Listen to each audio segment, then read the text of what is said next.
Good morning. Welcome to Northwestern's Veterans Day program. It is an honor to welcome you all. Veterans Day takes place on November 11th every year. Today is the 70th annual Veterans Day. Veterans Day is a day where we honor and thank our veterans for their service. I would like to thank all veterans in attendance today and all veterans across the great nation and overseas. Many people wish to recognize veterans, but today I'd like to bring attention to those who have served in our city. For anyone who knows or sees that has served, give them a thank you and let those representing who know they appreciate that their sacrifices. Please rise for the posting of the colors on the service of the great class. Hold on there.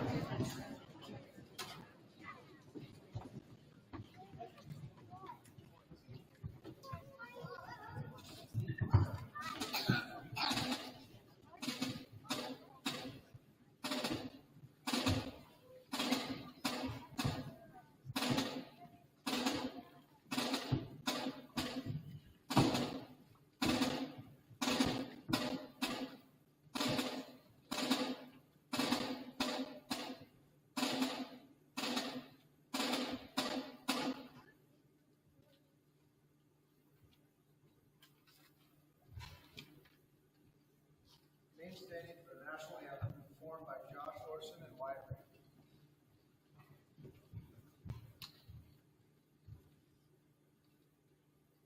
Oh, say, can you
Somewhere Out There by Dr. Bill McDonald. Somewhere out there today, in a land far, far away, a soldier rides patrol, knowing not what may unfold. He keeps watch as he rides over dangerous countryside. Roadside bomb could be hit, scary, but the soldier doesn't quit. Think about mom and dad, about the good times had. Stateside, how long here, back to watching a little beer. This was a good day, to think and to pray. Strings that prayer is alright, and there could be firefight. We'll back into base, tomorrow another resting days. Convoy's done for the day, looks like rain's on its way. Air rapid job, but boring too, but that's what soldiers do. So many over here, not alike, but gladly join this fight. Freedom has a high cost, life's given, the ultimate cost. That cost they willingly give, so freedom can continue to live. So we remember today all those who went away and gave their lives that we might live here and stay free. God bless America.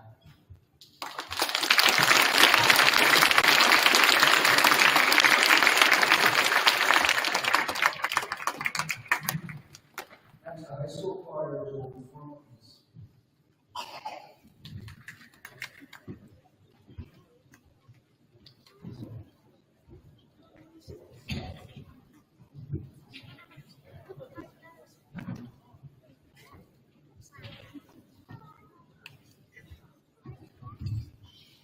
The high school choir is going to be performing Battle Hymn of the Republic, and if you were fortunate enough to watch the All-State Chorus about a week ago, this was performed at All-State Chorus with the orchestra. But unfortunately, you just got me instead of an orchestra, so I'll be playing the piano part.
Our speaker today is someone we've either seen in the classroom or lead in the medic.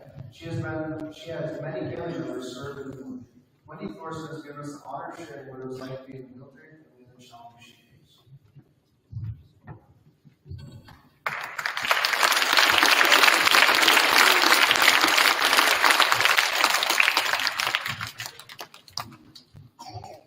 My name is Wendy Thorson, and most of you know that I am the band director here at Northwestern. What you might not know about me is that although I myself have never been in the military, I've been around the military most of my life. My grandpa Riney was in the Army, my grandpa Al was in the Navy, and my dad Darrell was a full-bird colonel in the Marine Corps. And when I got married, I learned that my husband's grandpa Everett was in the Air Force, his grandpa Bob was in the Army, and his dad Dave was in the Army. Today I would like to give the message that every veteran has a story. As a U.S. citizen, it is our responsibility to ask and hear their stories. I will begin by telling you the story of my grandpa Al Halls. Al signed up to join the Navy during World War II. While going through basic training, soldiers were given different cognitive tests. I remember him telling me one of the tests was how fast you could say your alphabet backwards. Now, how fast do you think you can do it?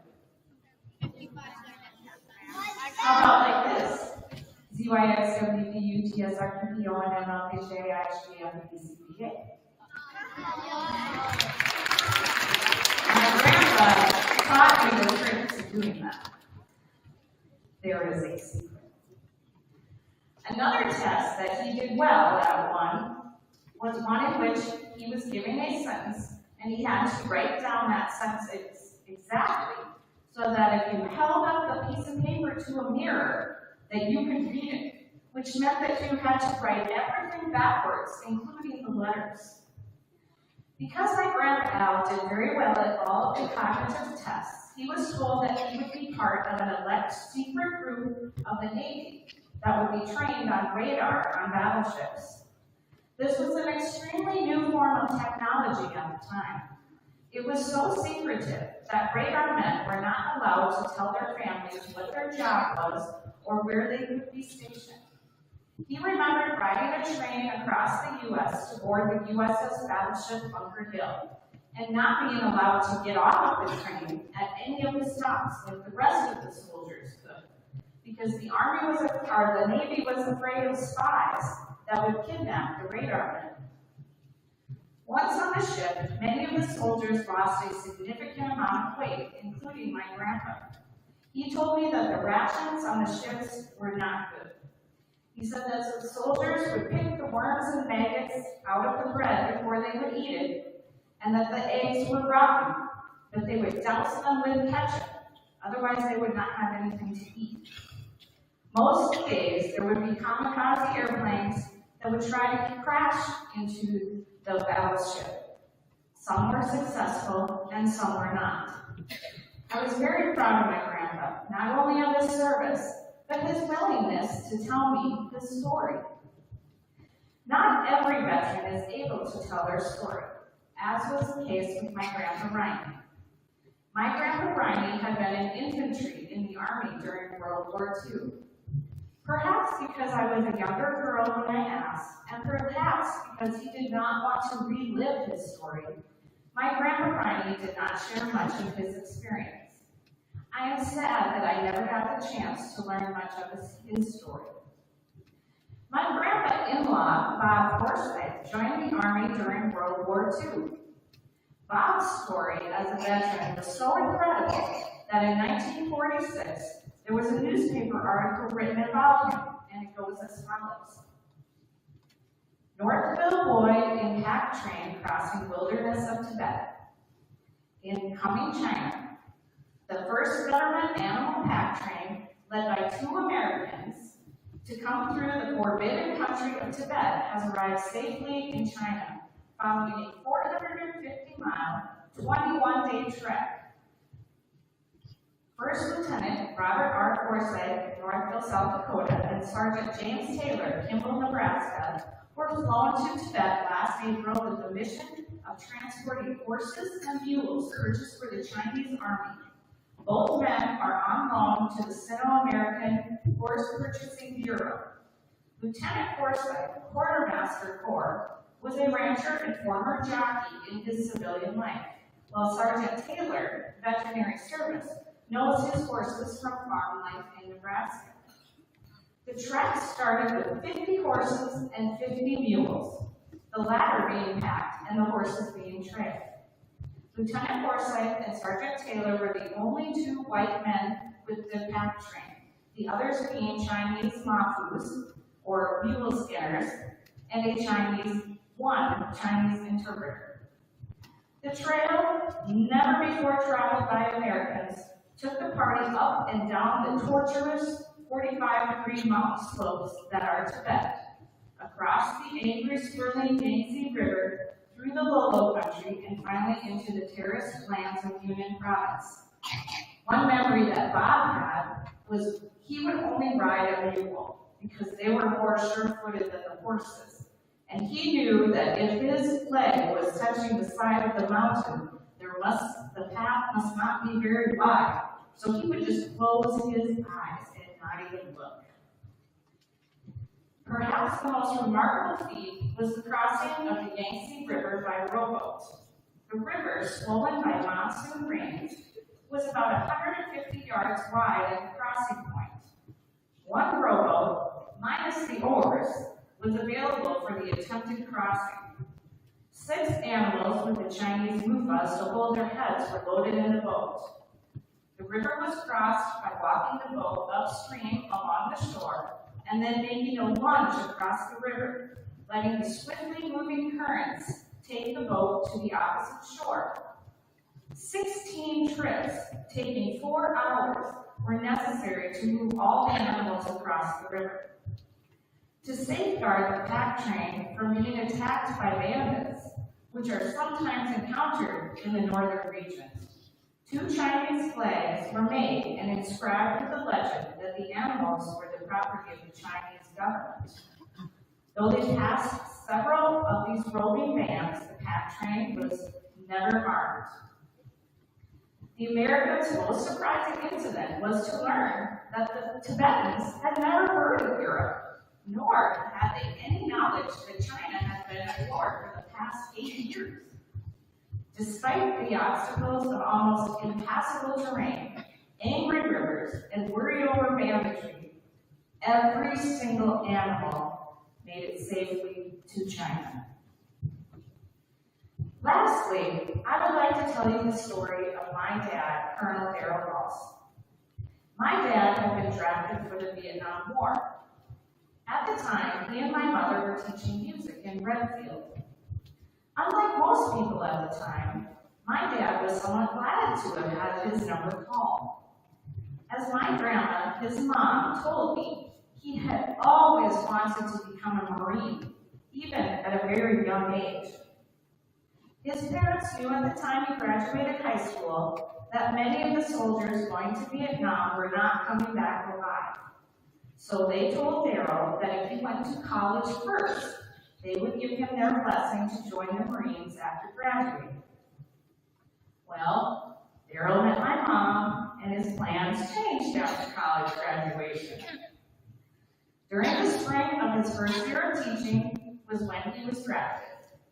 Because he had a college degree and did well in basic training, he immediately went to officer training school. Once he graduated from officer training school, he was stationed in Hawaii, which is where my sister and I were both born. Vietnam had ended, and my dad had now served his time and had to decide if he wanted to re-up or get out. He really wanted to stay in his beloved Marines, but they were going to send him to Djibouti, a country in the Horn of Africa, bordered by Somalia and Ethiopia. This was not a country that he felt safe bringing his young family to, nor did he want to leave them behind. So he and his young family went back to Clear Lake, South Dakota, where his family owned and operated a grocery store. It was not long, though, before he was back in his beloved Marines, albeit this time the Marine Reserves. When he first joined the Reserves, the closest Marine Corps base was in Sioux Falls, but after a few years it closed, and so then he joined the base in Minneapolis. He would drill 1 week in the month and 2 weeks in the summer. During this time, he kept moving up in rank. With each promotion, though, there are less spots available at those bases. After Minneapolis, he was transferred to the base in Chicago. My dad would drive the 12 hours one way every weekend of drill. My sister and I knew when he would be leaving because he would load up on Diet Mountain Dew and sunflower seeds. And now you know where my Diet Mountain Dew addiction has come from. Once a year, my mom would get to go with him because he needed her presence at the Marine Corps birthday ball. According to my dad, she would make him look good because he had 2 left feet. Once he outranked himself in Chicago, he was very close to getting his 20 years in for retirement. So the only colonel position he could get in the reserves at the time was at the base in New Orleans. Even though it was costly for my family for the plane tickets every month, it was worth it so that he could get his 20 years in. And little did we know how much that would mean in the future. During his many years in the reserves, he was called up to active duty many times. When I was in high school, his communications unit was called up during Desert Storm. Half of his unit went to Kuwait, and half was left in the U.S. Darrell was in the half that was left in the U.S. He had actually been disappointed that he never got to go overseas. He felt like he wished he could be there to help his fellow Marines, who were the first into battle there. One side note, my mother gave much too during my dad's deployments. She was left to run the grocery store by herself and raise $2. This was not easy, including worrying about if her husband would soon be sent overseas. Because my dad had worked his way up the ranks and also had a very high security clearance, he at one time was called up and stationed in Washington, D.C. at the Pentagon, which he said was very easy to get lost in. And that was on purpose in the design of the Pentagon. Part of his job was to determine what to do with all of the detainees that were being held in Guantanamo Bay, Cuba. He would frequently fly to Cuba to interview these detainees. He really couldn't tell me much about his time there, but all he would tell me is that he would never trust a full-grown, bulked-out, muscled man alone with any of them, and that most of them were brainwashed. The last time my dad was called up for active duty, he finally got his wish of being sent overseas, albeit that he had to report for duty the day before he turned 60. In the military, they have forced retirement at age 60. They were sending him to Iraq, and not with a unit. He was sent there to help train what we would call our Department of Interior. He would have to leave the U.S. base every day to an Iraqi government building. He would meet his interpreter, who he got very close with there. Interpreters risked their lives and their families' lives. He had to report to the 10th floor of this building. He told me that he had to climb the stairs every day. I asked him, why didn't you just take the elevator? He told me, because you never know who would get in the elevator with you alone. He learned many customs while he was there. They would eat family style, and there was no silverware. So imagine just eating out of the same bowls with your fingers as everyone else. Also, they would drink very strong coffee at every meal, and it was expected that everyone would drink it. And my dad hated coffee, but he learned how to choke it down. I'm sure he went and found a Diet Mountain Dew later. While stationed in Iraq, my dad was exposed to the burn pits that exposed him to toxic chemicals, unbeknownst to most people at the time. My family believes that this was the cause of the brain tumor that ultimately took his life at the age of 69.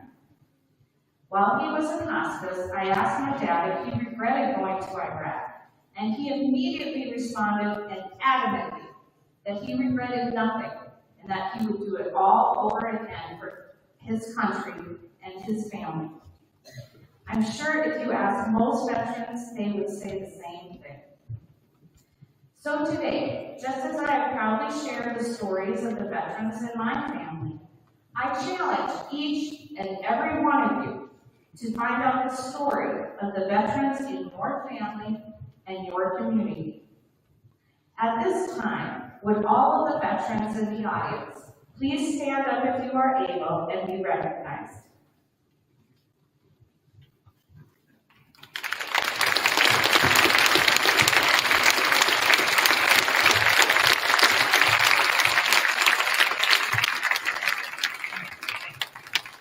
We thank you for your service and your stories. Thank you.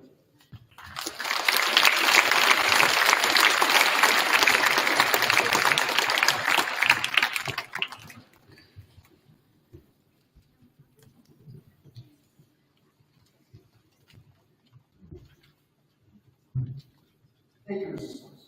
As we close today, we will take a moment to honor and express our deepest gratitude to the brave men and women who served in our military. Their courage, dedication, and sacrifices have protected our freedoms and shaped our world within.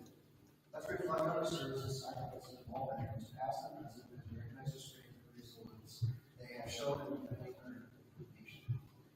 We all have a great debt of thanks for the privilege to protect our way of life. To all who have served, we salute you and thank you for your unwavering service and sacrifice.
please.